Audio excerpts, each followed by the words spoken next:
प्रभु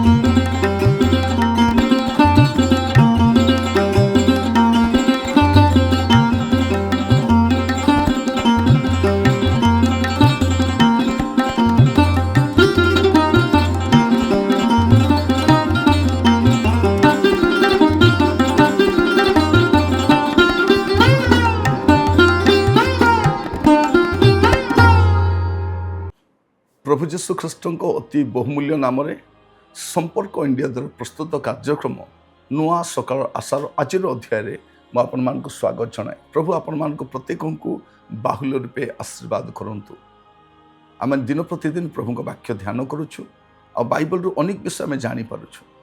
मुझे अनुरोध करी आपण प्रियजन बंधुवर्ग मान ये कार्यक्रम सहित जड़ित करातु। चेष्टा करूँ अन्य मानक सेयर करने जपर से वाक्य को शुणी पारे। अनेक जानती ना कष्ट अच्छा समस्या अच्छा सत्यता जापर ना अनेक विषय जानती किंतु बाइबल सत्य जानती ना।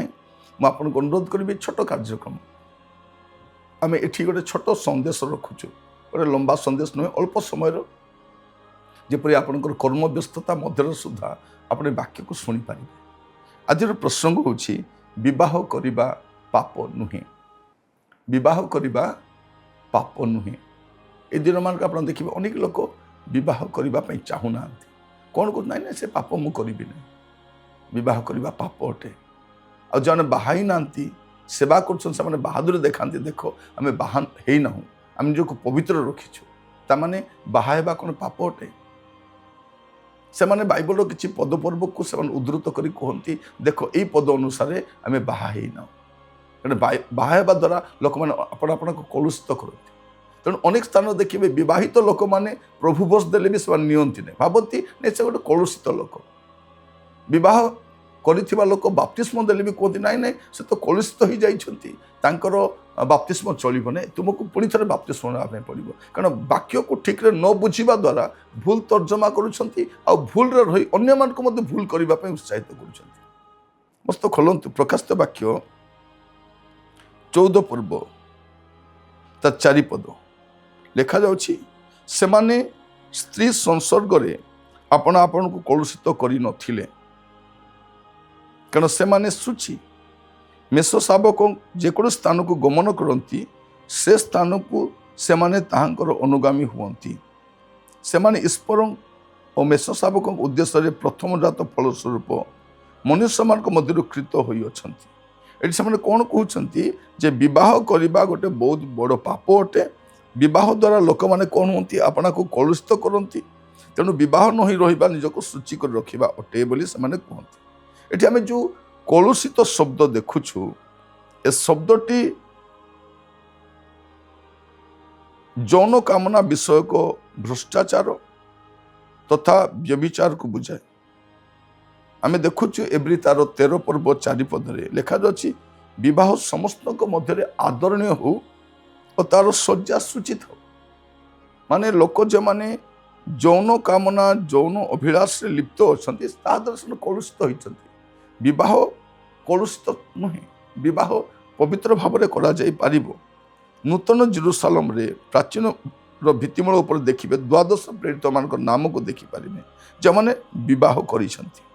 आपन जो देखिए प्रकाशित वाक्य 22 पर्व जो देखिए 21 पर्व प्रकाशित वाक्य तार 21 पर्व तार 14 पद ये आम देखा कौन लिखा जाउछि से नगरीर प्राचीर 12 भित्तिमूल से सब उपरे मेष शावक 12 प्रेरितंकर 12 नाम लिखित अच्छी। माने स्वर्ग रे आपण देखिबे ए विवाहित प्रेरित माने मध्य थिले। शिष्य मान मध्य समस्त अविवाहित नथिले। आपण देखिबे प्रथम करंथियो तार 9 पर्व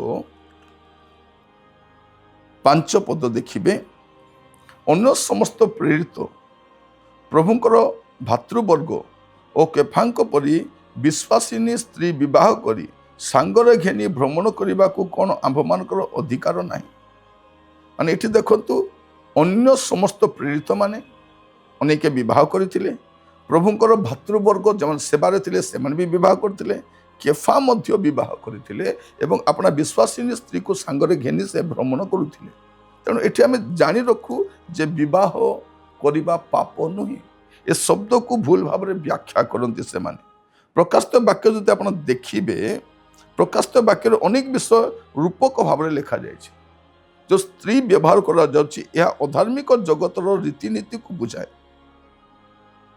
यह विवाह निषेध नुहे विवाह करने कलुषित नुहे ईश्वर द्वारा स्थापित विधि अटे विवाह स्थापन किए विवाह स्थापन प्रभु कर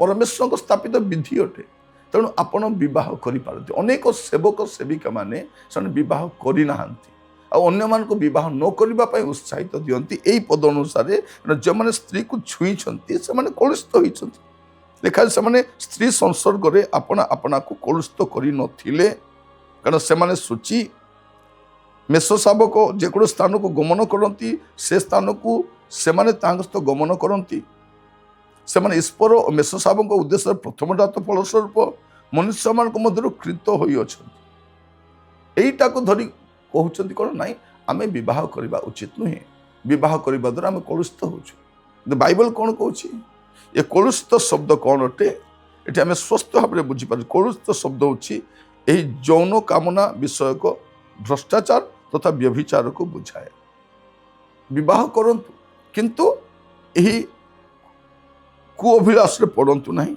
अपना को कलुषित करंतु नहीं ए भ्रष्टाचार शिकार हुंतु नहीं विशेषकर ये जो बाइबल देखिए प्रकाशित वाक्य अनेक विषय रूपक भाव में लिखा जाए स्त्री शब्दटा कौन अधार्मिक जगतर रीतिनीति सहित बंधुता को बुझाए या विवाह निषेध नुहे जदि विवाह निषेध होता तेबे शिष्य माने जन विवाह करते जीशु ग्रहण कर नता ना तुम्हें विवाहित अट तुम्हें सेवा कार्य एवं स्वर्ग राज्य उद्दिष्ट नुह यह कही था विवाह मनुष्यर स्थापित विधि नुहे विवाह ईश्वर को स्थापित विधि अटे तेणु अनेक जगह आम देखू जो सेवक मैंने विवाह कर सेविका मैंने विवाह सेवा कर उपहास करती नाई नाई ना तुम्हें तांको परी पवित्र नुह तांको परी धार्मिक नुह से बाहा ही ना विवाह की सेवा करने धार्मिकतार परिचय नहीं विवाह सेवा करने अधार्मिकतार परिचय नहीं यह आत्मिक तार मानदंड नुहे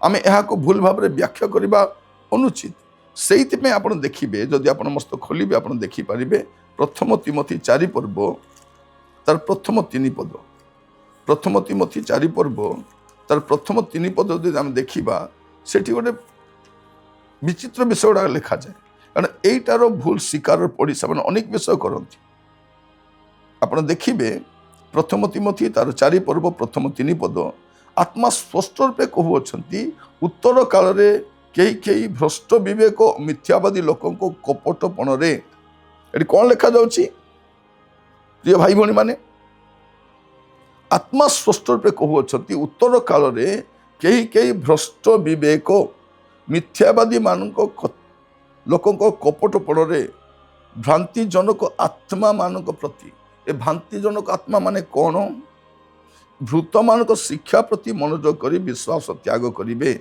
ए भ्रांतिजनक आत्मा कौन करांती लिखा जाउछि से मिथ्यावादी माने विवाह निषेध करती समस्त को आप भ्रांतिजनक आत्मा कही पारिबेनी ए पदे पढ़ी देखे नहीं भ्रांतिजनक आत्मा पाई भ्रांतिजनक आत्मार काम कौन से मिथ्यावादी माने विवाह निषेध करती पुणी विविध खाद्य पदार्थ पृथक रहा निमंते शिक्षा दियंती विश्वासी और सत्य जानी लोक मान द्वारा धन्यवाद सह भोजन करा निमंते ईश्वर एसबू तो सृष्टि कर कौन करती विवाह निषेध करती कहीं निषेध करती से पद पढ़ी देइछंती आईटा कहते ना विवाह करने कलुषित होगा अटे प्रिय भाई भौणी माने विवाह करने पाप नुहे यह संवाद शुणिकी मु अनेकों को कहवाई चाहे जो पुओ झी मैंने विवाह न करने निष्पत्ति नहीं पुनर्विचार करूँ विवाह करने पाप नुहे ବିବାହ କରିକି ଆପଣ ପବିତ୍ର ଭାବରେ ସେବା କରିପାରିବେ, ପ୍ରଭୁରେ ପବିତ୍ର ଭାବରେ ରହିପାରିବେ, ଆଉ ଅଧିକ ମାତ୍ରାରେ ବ୍ୟବହୃତ ମଧ୍ୟ ହେଇପାରିବେ, ଉଭୟ ମିଶିକି। କାରଣ ଜଣେ ପଡ଼ିଲେ ଜଣେ ଉଠାଇବା ପାଇଁ ଥିବା ଦରକାର। ଆଉ ବାଇବଲ କହୁଛି ଜଣେ ପଡ଼ିବା ସମୟରେ ଯଦି ଉଠାଇବା ପାଇଁ କେହି ନଥିବେ ସେ ଶାପଗ୍ରସ୍ତ, ସେ ସନ୍ତାପର ପାତ୍ର ବୋଲି। ତେଣୁ ଉତ୍ତମ ବିଶ୍ୱାସୀକୁ ଚୟନ କରନ୍ତୁ, ବିବାହ କରନ୍ତୁ। କାରଣ ବିବାହ କରିବା ପାପ ନୁହେଁ। ବାଇବଲ ଏ କଥା କୁହେ, କାରଣ ବିବାହ ଈଶ୍ୱରଙ୍କ ସ୍ଥାପିତ ବିଧି ଅଟେ। ଆମେ ଅନେକ ପ୍ରେରିତ ଶିଷ୍ୟମାନଙ୍କୁ ବିବାହ ହେବାର ଦେଖିଛୁ, ଆଉ ସେମାନଙ୍କ ମଧ୍ୟରେ ଅନେକଙ୍କ ନାମ ସେଇ ଦ୍ୱାଦଶ ଭିତ୍ତିମୂଳରେ ତାଙ୍କର ନାମ ମଧ୍ୟ ରହିଛି। ତେଣୁ ଆପଣମାନଙ୍କୁ ମୁଁ କହିବା ପାଇଁ ଚାହେଁ, ବିବାହ କରିବା ପାପ ନୁହେଁ। ବିଶ୍ୱାସୀମାନଙ୍କୁ ବିବାହ କରିପାରିବେ, ଆଲୋକର ସନ୍ତାନମାନଙ୍କୁ ବିବାହ କରିପାରିବେ। ଅସମାନ ଜ୍ୱାଳିରେ ଯଚା ନ ଯାଆନ୍ତୁ, କିନ୍ତୁ ବିଶ୍ୱାସୀମାନଙ୍କୁ ବିବାହ କରନ୍ତୁ। ବିବାହ କରିବା ପାପ ନୁହେଁ। ଆସନ୍ତୁ ପ୍ରାର୍ଥନା କରିବା। ଅନୁଗ୍ରହକାରୀ ପିତା ପରମେଶ୍ୱର, ଆପଣଙ୍କୁ ଧନ୍ୟବାଦ ଦେଉଛୁ, ବାକ୍ୟ ଦ୍ୱାରା ଆପଣମାନଙ୍କୁ କଥା ହେଇଛନ୍ତି। ପ୍ରଭୁ ଦିନମାନଙ୍କରେ ଅନେକ ପ୍ରକାର ଭ୍ରାନ୍ତ ମତ, ଭ୍ରାନ୍ତ ଶିକ୍ଷା ଆସୁଛି, ଯାହାଦ୍ୱାରା ପ୍ରଭୁ ଅନେକ ବିବାହ କରିବାରୁ ଦୂରେଇ ରହୁଛନ୍ତି। କାରଣ ସେମାନଙ୍କୁ କୁହାଯାଉଛି ବିବାହ କରିବା ପାପ ଅଟେ, ଆଉ ବିବାହ କରିଥିବା ବିଶ୍ୱାସୀମାନେ ସ୍ୱର୍ଗରେ ଗୋଟେ ଭିନ୍ନ ସ୍ଥାନ ରହିବେ। ତେଣୁ ବିବାହ କରିନାହାନ୍ତି ସେମାନେ ଗୋଟେ ଭିନ୍ନ ଲୋକମାନେ, ସେମାନେ ପବିତ୍ର, ସେମାନେ ସାଧୁ, ସେମାନେ ଧାର୍ମିକ, ସେମାନେ ସିଦ୍ଧ, ସେମାନେ ଭିନ୍ନ ଅଟନ୍ତି। କାରଣ ସେମାନେ ବିବାହ କରିନାହାନ୍ତି, ସେମାନେ ସ୍ୱତନ୍ତ୍ର ଅଟନ୍ତି। ଏହା ବୁଝିବା ପାଇଁ ସାହାଯ୍ୟ କର ପ୍ରଭୁ। ସେବକ ମଧ୍ୟରେ ପାର୍ଥକ୍ୟ ପ୍ରଭୁ, ଏ ପ୍ରକାର ଭ୍ରାନ୍ତ ମତ ପ୍ରଭୁ ଦିନମାନଙ୍କୁ ଦେଖାଯାଉଛି। ମୁଁ ପ୍ରାର୍ଥନା କରେ ଏ ବାକ୍ୟ ଗୁଡ଼ିକୁ ବୁଝିବା ପାଇଁ ଲୋକମାନଙ୍କୁ ସାହାଯ୍ୟ କର। ଆଦର, ମହିମା, ଗୌରବ ଯୁଗେ ଯୁଗେ ଆପଣଙ୍କର ହଉ। ଦୟାକର ପ୍ରଭୁ, ଯେଉଁ ପୁଅ ଝିଅମାନେ ବିବାହ କରିବାରୁ ନିଜକୁ ପ୍ରଭୁ ବଞ୍ଚିତ କରୁଛନ୍ତି, ଏ ବାକ୍ୟ ଶୁଣି ଯେପରି ପ୍ରସ୍ତୁତ ହେଇପାରିବେ, ଏଥିପାଇଁ ଅନୁଗ୍ରହ ପ୍ରଦାନ କରନ୍ତୁ। ଆଦର, ମହିମା, ଗୌରବ ଯୁଗେ ଯୁଗେ ଆପଣଙ୍କର ହଉ। ଏ ପ୍ରାର୍ଥନାଟି ମୋର ପ୍ରାଣର ପ୍ରିୟ ଯୀଶୁଙ୍କ ନାମରେ ମାଗିଲି, ଆମେନ୍। ପ୍ରଭୁ ଆପଣମାନଙ୍କୁ ପ୍ରତ୍ୟେକଙ୍କୁ ବାହୁଲ୍ୟ ରୂପେ ଆଶୀର୍ବାଦ କରନ୍ତୁ। ପ୍ରଭୁ ଅନୁଗ୍ରହ କଲେ ଆସନ୍ତାକାଲି ନୂଆ ଅଧ୍ୟାୟରେ ଜଡ଼ିତ ହେବା। ବିଦାୟ ଦିଅନ୍ତୁ। ପ୍ରଭୁରେ ସ୍ଥିର ରୁହନ୍ତୁ। ନମସ୍କାର।